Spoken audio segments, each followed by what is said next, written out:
শাস্ত্র বলছে বৈষ্ণবেতে হয় যদি ক্ষুদ্র অপরাধ, মহা মহা ভজনের পড়ি যায় বা। নারদ মুনিকে দেখেই রাজা ক্রোধে অগ্নি প্রজ্বলিত হলেন। কেন? এটাই কলির প্রভাব। দূর হয়ে যা সম্মুখ হতে পেশনির কুমার, পেশনির কুমার। রাজা চন্দ্রকান্তে দান মাগো, কি সাধু তোমার, কি সাধু তোমার। মন্ত্রে একে ঘাড় ধাক্কা দিয়ে বার করে দাও। দাঁড়ান মহারাজ, আপনার মন্ত্রী ঢাঁটরা দিয়েছিল বলে আমি এসেছি, দেবেন না ভালো মুখে বলে দেবেন, কিন্তু এই নয় আমাকে অপমান করবেন। তুমি রাজা চন্দ্রকান্তের মুখের সামনে দাঁড়িয়ে কথা বলছো, এত বড় স্পর্ধা তোমার? শুনুন মহারাজ, আমি চলে যাচ্ছি, তবে যাবার আগে একটা কথা বলে যাই। সারাদিন যে পুণ্য করলেন, এই পুণ্যটা পাপে পরিণত হয়ে গেল। শুধু তাই নয়, আর একটা কথা আপনাকে বলে যাই, যে মহাপাপ আজকে আপনি আমার সঙ্গে করলেন, যে চণ্ডালের মতো ব্যবহার আপনি আমার সঙ্গে করলেন, আগত জন্মে আপনাকে নিষাদ খুলে চণ্ডালের ঘরে জন্ম নিতে হবে। ও মায়েরা, নারী পারে বাঁচাতে আর নারী পারে মারতে। যেই এই কথা বলে দিয়েছে, পাশেই দাঁড়িয়েছিল রাজা চন্দ্রকান্তের স্ত্রী হেমকান্তা দেবী। ছুটে গিয়ে দেখলো একটাই পথ, ছুটে গিয়ে নারদ মুনির চরণে আছাড় খেয়ে পড়ল।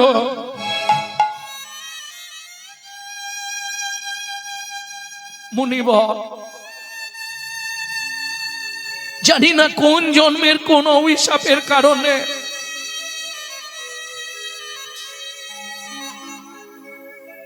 মহাপাপ ফল ভোগ করছি। মুনিবর,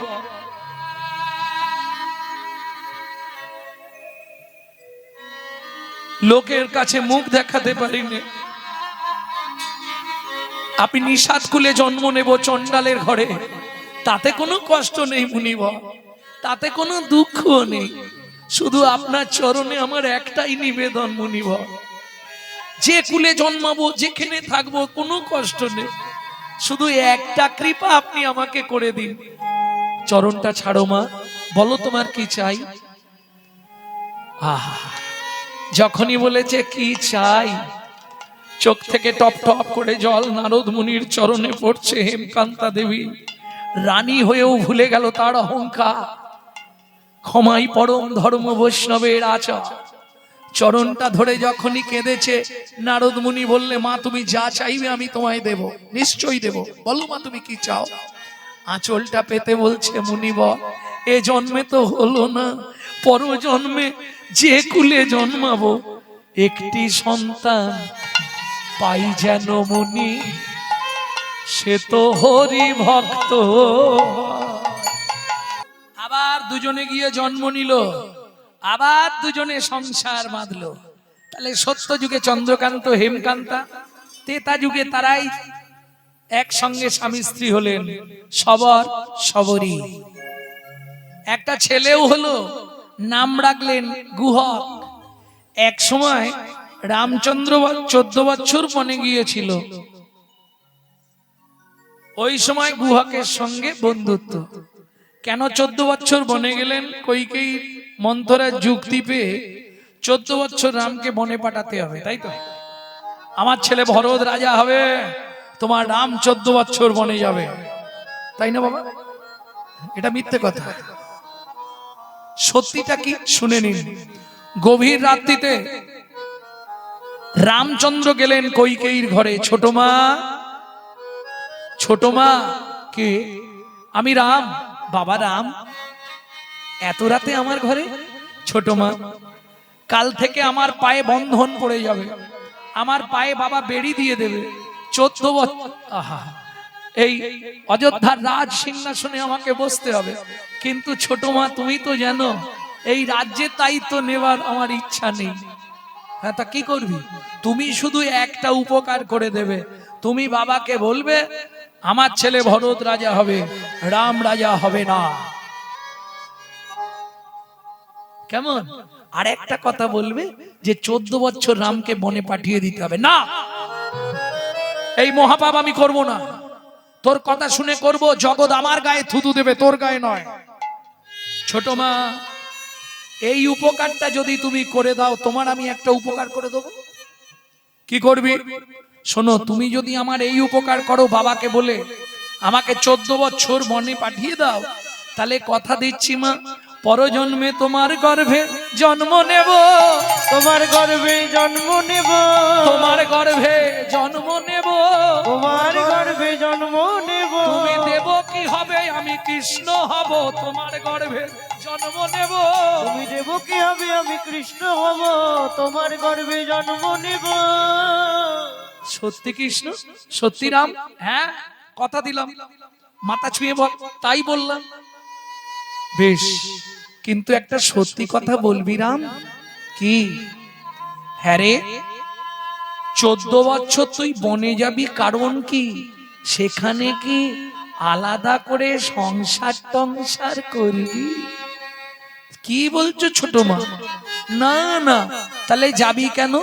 শিব দুর্গার বিয়েতে পৌরোহিত্য করতে গিয়ে ব্রহ্মা রতিকলসিত হয়ে পড়েছিল বালির ওপর, 60,000 বালির গায়ে লেগেছিল। তারা জন্মগ্রহণ করেছিল 60,000 বাল্যখিল্য মুনি। রামচন্দ্র অবতারে 14 বছর ধরে ওই 60,000 মুনিদের আমি উদ্ধার করব। এইবার চলুন, পরের দিন সকালবেলা রাম লক্ষণ সীতা বেরোলেন। ও মায়েরা, সন্ধে হয়ে গেল, গঙ্গার ধারে আসতে। গঙ্গা পার হলে তবে পঞ্চবটী বন। গাছের তলায় রাম সীতাকে বসিয়ে লক্ষণ রামচরিত মানস পাঠ করছে,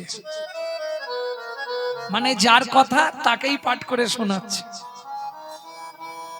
অনেক ভক্তও এসেছে, তা সবার যখন শোনা শেষ হয়ে গেছে, একজন খুব দিন দুঃখী কাঙাল গরিব মাঝি, পাটনি মানে বোঝেন তো? পাটনি বোঝেন না? ঘাটের পাটনি মানে মাঝি, কিবট। ও এসেছে। তা যখন পাঠ শেষ হয়ে গেছে, প্রণাম করে বলছে, লক্ষণ ঠাকুর, কি কাল তো প্রভু গঙ্গায় পার হবে? হ্যাঁ, গঙ্গায় সবার ভালো ভালো নৌকা আছে, কার ময়ূরপঙ্খী নৌকা, কার বাজ পাখি নৌকা, কত কিছু নৌকা আছে। তুমি একটু প্রভুকে বলো না, যাতে প্রভু কালকে কারো নৌকা না ঘাটে থাকে, প্রভু যেন আমার নৌকাতেই ওপারে যায়। ঠিক আছে, ব্যবস্থা করে দেবো। তুমি বলছো যখন, আমি ব্যবস্থা করে দেবো। মাধব মাঝির তো ভাঙা নৌকা, প্রভু কি উঠবে? কিন্তু মাধব মাঝির খুব ইচ্ছা, প্রভুকে একবার আমার নৌকায় পার করব। আহা,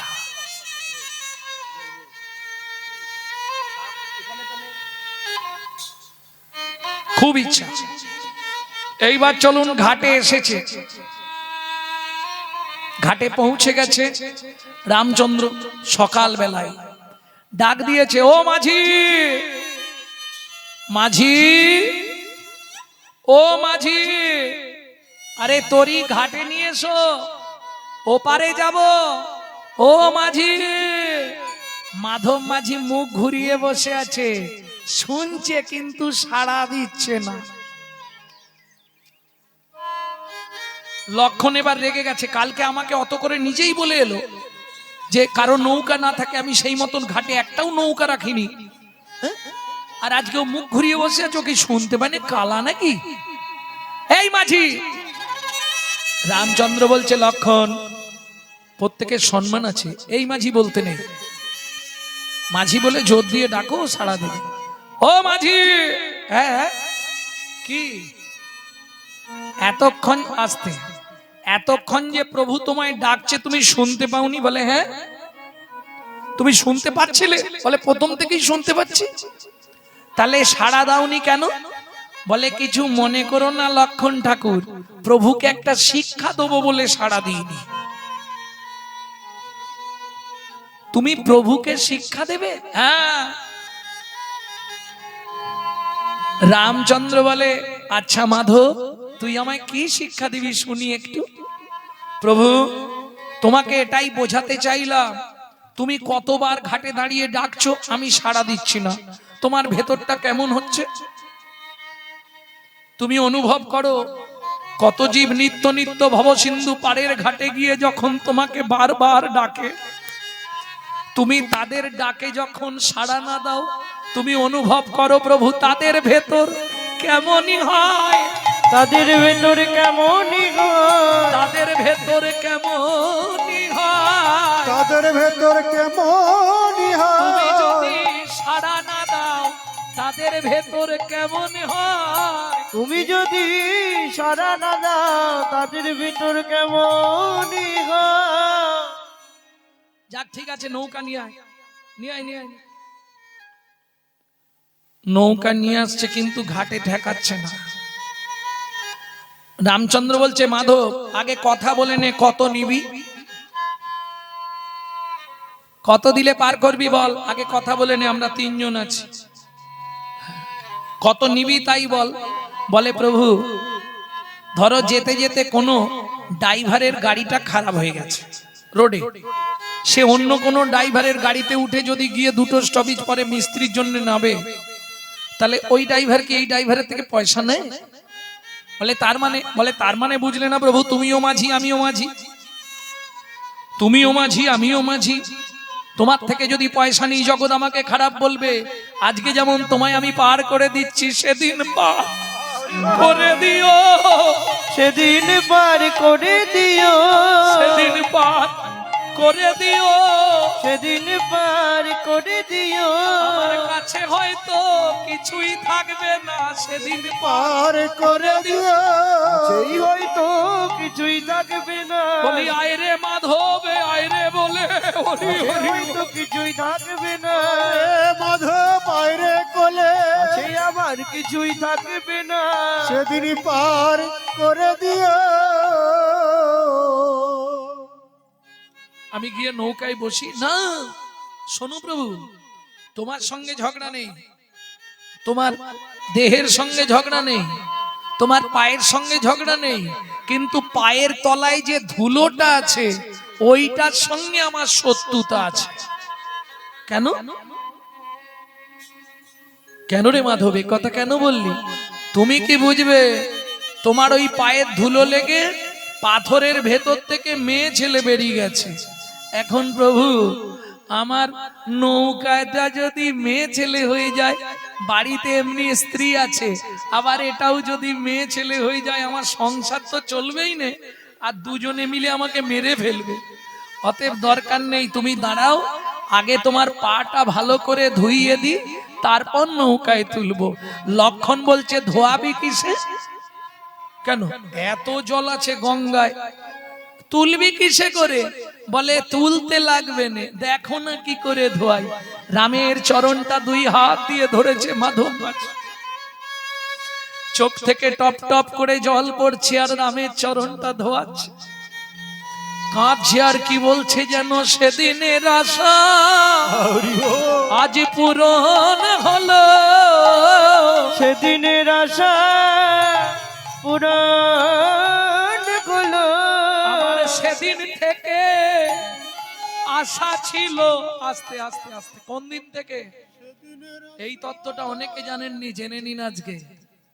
যখন ক্ষীরোদ সমুদ্রে নারায়ণ অনন্ত শয্যায় শায়িত লক্ষ্মী পদ সেবা করছিল, তখন একটা টটুরাইজ মানে কচ্ছপ বারবার উঠছিল, একটাই জীবনে তার আশা, যে চরণ পাবার জন্যে এত মানুষ, এত যোগী, এত মুনি, এত ঋষি, এত সাধু মহাত্মা সাধনা করে, সুযোগ যখন পেয়েছি একবার উঠে তার চরণের তলাটায় একটু চুম্বন দিয়ে দেখব ওই চরণের তলায় কি এমন জাদু আছে।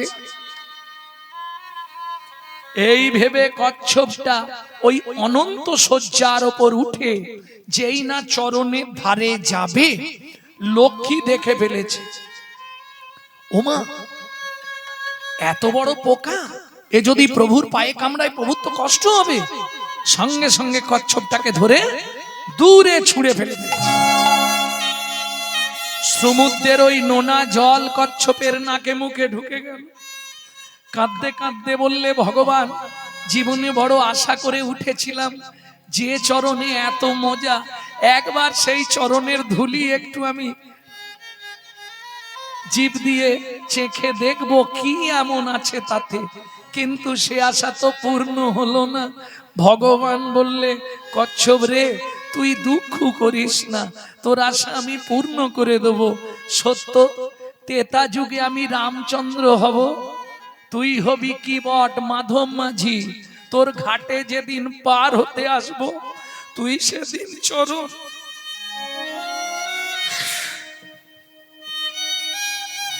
তুই সেদিন চরণ হরি বল। ধোবাইয়ে দিবি। তুই সেদিন চরণ ধোয়ায়ে দিবি। তুই সেদিন চরণ ধোবাইয়ে দিবি। তুই সেদিন চরণ ধোয়ায়ে দিবি। ওরে আজের আশা সেদিন পূর্ণ করবি, তুই সেদিন চরণ ধোবাইয়ে দিবি।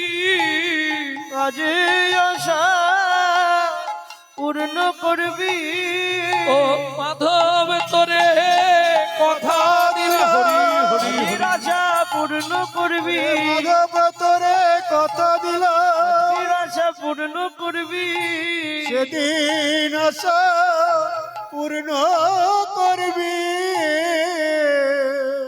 ও মাইরা, চরণটা ভালো করে ধুইয়ে কোলে করে নিয়ে গিয়ে রামচন্দ্রকে পা তুলতে দিচ্ছে না, পা ঝুলিয়ে বসেছে। রাম যখন পা ঝুলিয়ে বসেছে, গঙ্গা দিয়ে যাচ্ছে, গঙ্গা তো এবার উতাল তরঙ্গ উঠছে। কেন? যতই হোক বহুদিন পর বাবা যদি মেয়ের বাড়ি আসে, মেয়ের আনন্দ হবে না? কি গো, ভগবানের চরণ ঘেমে গঙ্গা, তাহলে বাবা বাবা মেয়ের বাড়ি এলে মেয়ের আনন্দ হবে না? উতাল তরঙ্গ, বাপরে বাপ। ওদিকে মাধব মাঝি চিৎকার করছে আর দাঁত টানছে। কি বলে? বলো রামলাল, তুমি কি নেবে? ঝিমি গেছো কেন এত? ওকে এক বস্তা সোনা দাও মন্ত্রী, ওর বইয়ের গয়না করবে। তুমি কি নেবে? ভগবানের মন্দির করতে টাকা ধরতে, ওকে 2 বস্তা থেকে 3 বস্তা মোহর দিয়ে দাও, ভগবানের মন্দির করবে। তোমার কি চাই? আমার পালঙ্ক দিলেই হবে। এর খালি ঘুমোবার চিন্তা। ঠিক আছে, হাতির দাঁতের পালঙ্কটা ওকে দিয়ে দাও। তুমি কি নেবে? আমাকে অন্ন দেবেন রাজামশাই। বেশ, ওকে তাহলে যতদিন বেঁচে থাকবে যা চাল লাগবে দিয়ে দাও। বাহ, হরি বল। তোমার কি চাই? হ্যাঁ, 10 বিঘে জমি, 2টো হালের গরু, 1 জোড়া হালের গরু। আচ্ছা আচ্ছা, মানে শেষ লাইফটা হাল করেই খাবে। হ্যাঁ, বাহ। মন্ত্রে, একে জমির ধারে নিয়ে যাও, একে জমির ধারে নিয়ে যাও। যে জমিটা ওর পছন্দ হবে হাতে একটা শুলো দিয়ে দাও, ও যতখানি দরকার ও নিয়ে নিক। চাও, গরিব প্রজা, দেখতে পাচ্ছ তো অবস্থাটা, পুরো কাকমারা মাসের মতো হয়ে গেছে, করার কিছু নেই। হ্যাঁ, ভাবতে হবে। এদিকে দুপালা সেরে বাঁকুড়া, বাঁকুড়া থেকে আবার এসে এইখানে সেরে আবার এক্ষুনি ক্যানিং যাব। জয় রাধে, খালি এ মাথা আর ও মাথা চলছে। ওই জন্য বুঝতে পারছেন মুখ সবাই করে বাননের মতো হয়ে আছে, রাত্রি জেগে জেগে শেষ। এটা তো জোর করে চাপিয়ে দিয়েছে। নিতাই গৌর হরি বল। ভক্তমন্ডলী, ভক্তিমতী মায়েরা, যে যা চাইছে, মন্ত্রী ওকে নিয়ে যাও। চলুন, মন্ত্রী তো যাচ্ছে ঘোড়ায় করে, আর চাষা যাচ্ছে তো পায়ে হেঁটে শুলো নিয়ে। এইবার বলি মা, কিছু মনে করনি, লোভে পাপ আর পাপে মৃত্যু। 10 বিঘে, 15 বিঘে, 20 বিঘে। মন্ত্রী বলছে, আরে 20 বিঘে হয়ে গেল, আর কি করবে বুড়ো বয়সে? শুধু শুধু অত জমি তোমার কি হবে? তোমার কি? রাজা তো বলেছে যতখানি দরকার ততখানি নেবো। 25 বিঘে, 30 বিঘে, 35 বিঘের মাথায় গিয়ে পাটি মুখ থুবড়ে পড়ে। এ তো ঘোড়ার পিঠ থেকে নেবেছে। ও ভাই ওঠো, আরে 16টা পোঁতো, আর কে পুঁতবে? ও পারে চলে গেছে। মন্ত্রী ফিরে এলো, মহারাজ বলছে জমি দিয়েছো? বলে কি বলবো মহারাজ, ইচ্ছা ছিল 35 বিঘে, পেলো মাত্র 3.5 হাত। পরের জায়গা পরের জমি ঘর বানাইয়া আমি রই, আমি তো এই জমির মালিক নই। ও দয়াল রে, আমি তো এই জমির মালিক না, ও বিধি রে, আমি তো এই জমির মালিক না। পরের জায়গা পরের জমি ঘর বানাইয়া আমি রই, আমি তো এই জমির মালিক না, ও দয়াল রে, আমি তো এই জমির মালিক না। ও মায়েরা, এর বড় প্রমাণ কি? আপনি কিন্তু এই জমির মালিক নয়। আমি প্রমাণ করে দিচ্ছি, দেখুন। তুমি প্রথম যেদিন ভবে এলে,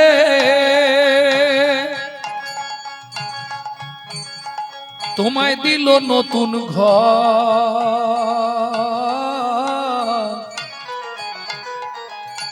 ঘরের কথা ভাবতে ভাবতে, ঘরের কথা ভাবতে ভাবতে, ঘরের কথা ভাবতে ভাবতে, ঘরের কথা ভাবতে ভাবতে তোমায় করলাম পর। আস্তে, যে যার ঘরের চিন্তায় বিভোর।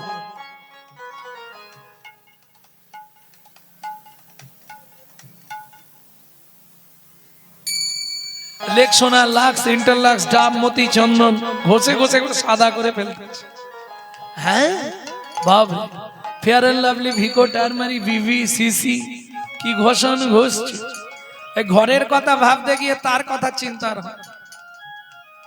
কিন্তু মনে রেখো, তোমার ঘরের চাবিটা কিন্তু তোমার কাছে নেই। কেন?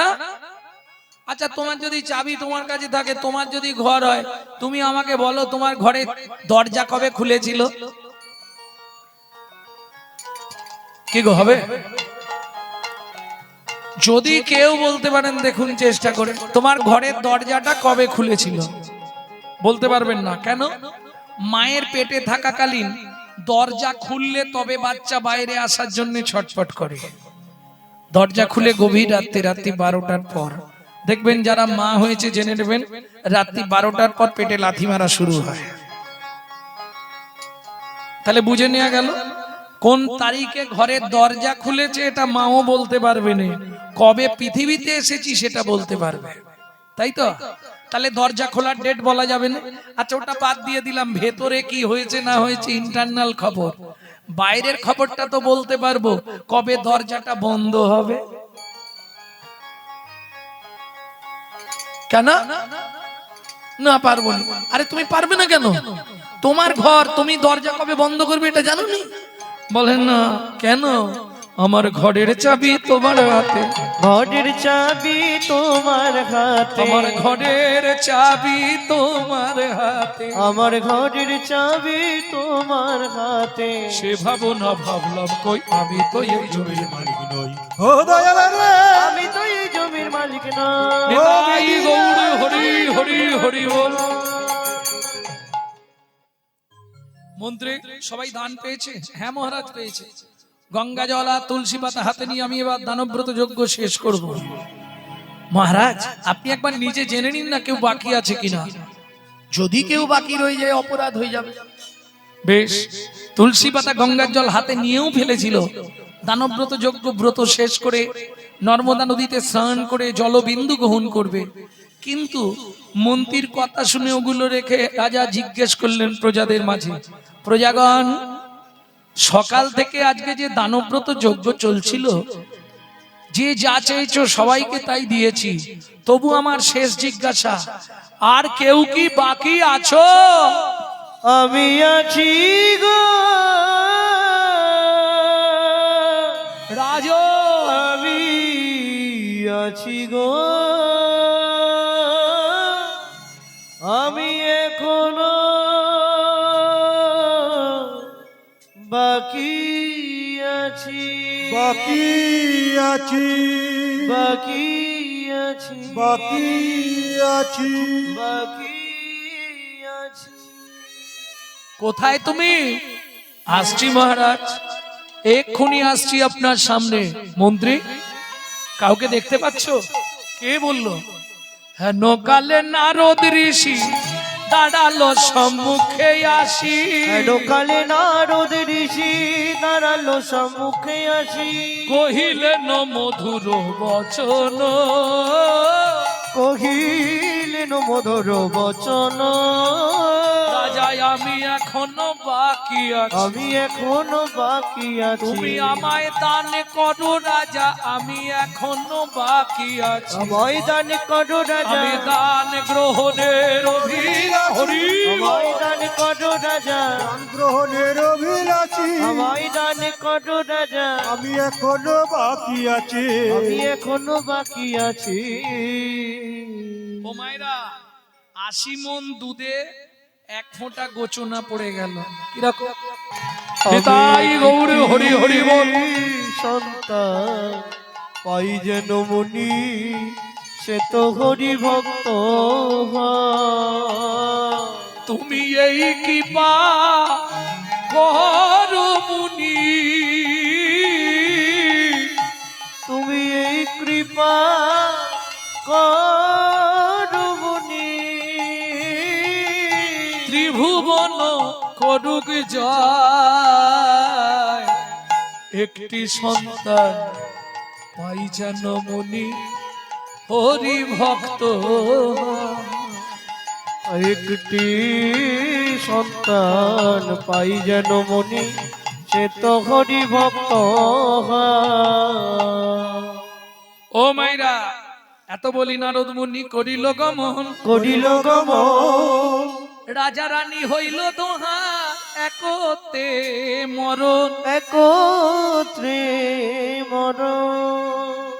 তরি চলে হেইয়া হেইয়া হেইয়া রে তরি চলে হেইয়া হেইয়া হেইয়া রে। চলে হেইয়া হেইয়া হেইয়া রে। তরি চলে হেইয়া হেইয়া হেইয়া রে। শক্ততে ধরে হাল কাঁদে মাধব মাঝি রে। হেইয়া হেইয়া হেইয়া রে। তরি বলে চলে এতদিনের আশা মোর পূরণ হইল রে।